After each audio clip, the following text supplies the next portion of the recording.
Si Daniel ay may 3 girlfriend, si Andrea, si Jillian at si Kat. Nalilito si Daniel kung sino ang papakasalan niya kaya nagdesisyon siyang itest ang 3. Ang bawat isa ay binigyan niya ng tig 100,000 at kailangan nila ito gastusin ng 1 araw. Si Andrea ay nag-shopping, bumili ng magandang damit, bag, mga alahas at nagpasalon. Bumalik siya kay Daniel at sinabing, "Ginastos ko ang binigay mong pera para lalong gumanda. Gusto ko lagi akong maganda sa iyong paningin dahil mahal na mahal kita." Si Daniel ay naantig sa sinabi ni Andrea. Si Jillian naman ay bumili ng TV, sapatos, relo at mga damit. Bumalik siya kay Daniel at sinabing, "Ginastos ko ang perang bigay mo pang bili ng mga kailangan mong gamit. Ayokong pabayaan ka kasi mahal na mahal kita." Si Daniel ay naantig din sa sinabi ni Jillian. Huling dumating si Kath. Ang bigay na pera kay Kath ay ininvest niya sa negosyo. Bumalik siya kay Daniel at sinabing, "Ang bigay mong pera ay ininvest ko. Ayokong sayangin ang perang pinaghirapan mo dahil mahal na mahal kita." Si Daniel ay napaluha kay Kath. Si Daniel ngayon ay naguguluhan na kung sino ang papakasalan niya. Kaya nag-isip siya ng nag-isip hanggang sa napagdesisyonan niya na lang na pakasalan ang may pinakamalaking dede. May isang matandang malilimutin ang nagmumotor at nabangga nito ang kotse ni Rendon. Galit na galit si Rendon na lumabas sa kotse at pinagsabihan ang matanda. "Ano ba yan, tatang? Alam mo ba kung gaano kamahal ang kotse ko? Bayaran nyo yung nagasgas nyo dahil kung hindi, kahit matanda ka papipilayan talaga kita." Natakot ang matanda at agad humingi ng paumanhin. "Naku iho, pasensya ka na di ko sinasadya. Di bale, babayaran ko na lang. Tatawagan ko lang ang anak ko. Mapera naman yun kasi kusinero yon." Tinawagan ng matanda ang kanyang anak at agad itong sumagot. Inagaw ni Rendon ang cellphone sa matanda at siya ang kumausap. "Hoy kusinero, nabangga ang kotse ko ng tatay mo at malaki ang gasgas. Sabi ng tatay mo mapera ka daw dahil kusinero ka. Puntahan mo kami dito at bayaran mo to dahil kung hindi, pag-uumpugin ko kayo ng tatay mo." Makalipas ang ilang minuto, may dumating na sasakyan at bumaba si Sir Manny. Nilapitan niya si Rendon at binigyan ng mala shotgun na suntok at kaliwat kanan na kombinasyon. Nang ma-knockout na si Rendon, nilapitan ni Sir Manny ang kanyang itay. "Tatay, boksingero po, hindi kusinero." May 2 lalaki ang dinala sa korte dahil sa kasong droga. Dahil sa bait ng judge, ay binigyan sila ng tsansa na di makulong. Mukha naman kayong mababait na tao kaya bibigyan ko kayo ng tsansa. Di ko kayo ipapakulong pero kailangan ko ang tulong nyo. Hikayatin nyo ang mga tao na huwag gumamit ng droga at ituro nyo ang mga masamang na idudulot nito. Pumayag ang 2 lalaki at makalipas ang 1 linggo ay bumalik sila sa judge. Kumusta? Ilan ba ang nahikayat nyo? Sumagot ang unang lalaki ng, "Ako po, Your Honor, naka-20." Wow, magaling! Paano mo ginawa yon? Sumagot ulit ang lalaki ng, "Gumamit lang po ako ng larawan na may 2 bilog. Sinabi ko po na ito ang utak nila pag di pa sila nagdodroga at ito naman kapag nagdroga na sila." Mahusay! Ikaw naman ilan nahikayat mo? Lumapit ang pangalawang lalaki at sumagot, "Ako po, Your Honor, naka-200. Nagulat ang judge at nagtanong.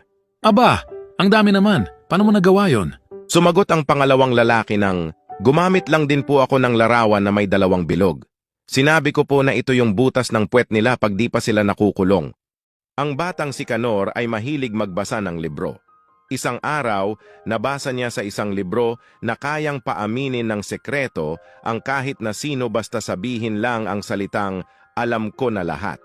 Kinagabihan, sinubukan niya ito sa kanyang ina. "Ma, alam ko na lahat." Nagulat ang ina ni Canor at sinabing, "Sino nagsabi sa'yo, anak? Ito 1,000. Huwag mo ako isusumbong sa papa mo na nag-inom kami kahapon, ha?" Sagot ng kanyang ina.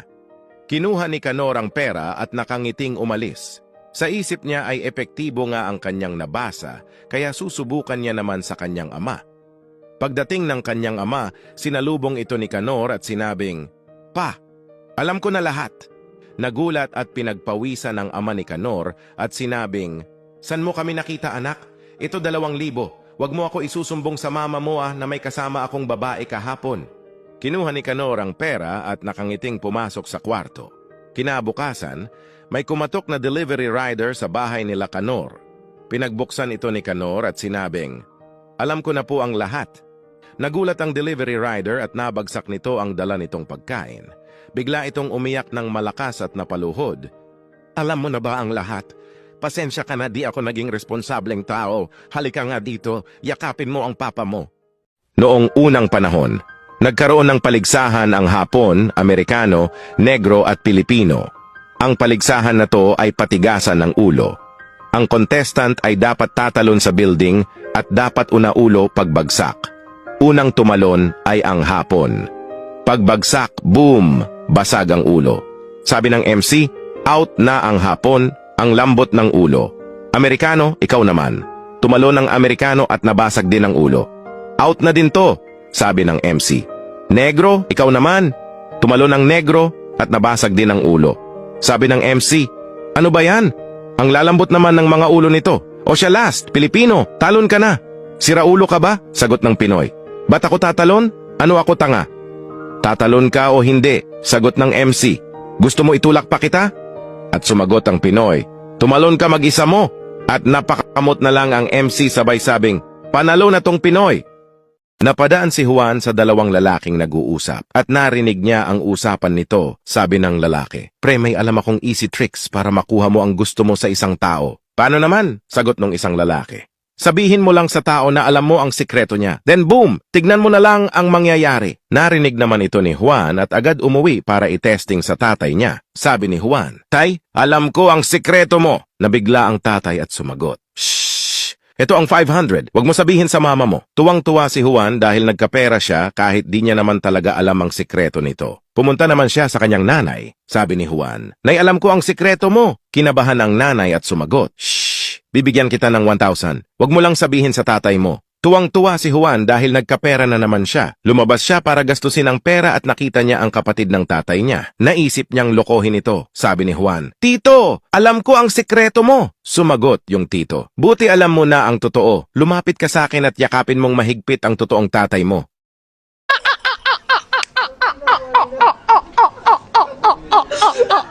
Isang babae ang galit na galit sa kanyang asawa dahil late na naman umuwi ito. Kaya naisip niya itong lokohin. Gumawa siya ng isang note na may nakasulat. Pagod na ako sa relasyon na to. Aalis na ako at makikipaghiwalay. At wag mo na akong iistorbohin. Pagkasulat ay agad siyang nagtago sa ilalim ng kama para tignan ang reaksyon ng kanyang asawa. Makalipas ang ilang minuto ay umuwi na ang asawa. Naririnig ng babae na may ginagawa ito sa kusina bago pumasok sa kwarto. Pagpasok sa kwarto ay nakita ng asawa ang notes at sabay umupo sa kama. Pagkabasa ay may sinulat din siya pabalik sa notes at biglang may tinawagan, sabi ng asawa. Babe, nakipaghiwalay na siya sa akin. Oo, alam ko. Pupunta ako dyan, magsuot ka ng short skirt ha. Excited na ako makipagkita sa'yo. I love you. Tumayo ang lalaki. Kinuha ang susi ng kotse at sabay umalis. Narinig ng babae na umalis ang kanyang asawa pagkalabas niya sa ilalim ng kama. Sobrang galit ang babae. At iyak ng iyak na parang mababaliw nang marinig ang usapan ng kanyang asawa sa kakol nito. Kinuha niya ang notes at binasa ang isinulat nito. Si Raulo, nakikita ko yung paa mo. Wala na tayong tinapay, bili lang ako saglit. Bye, love you. Kung nagustuhan mo ang kwento ko, follow mo si Easy Boy. Salamat!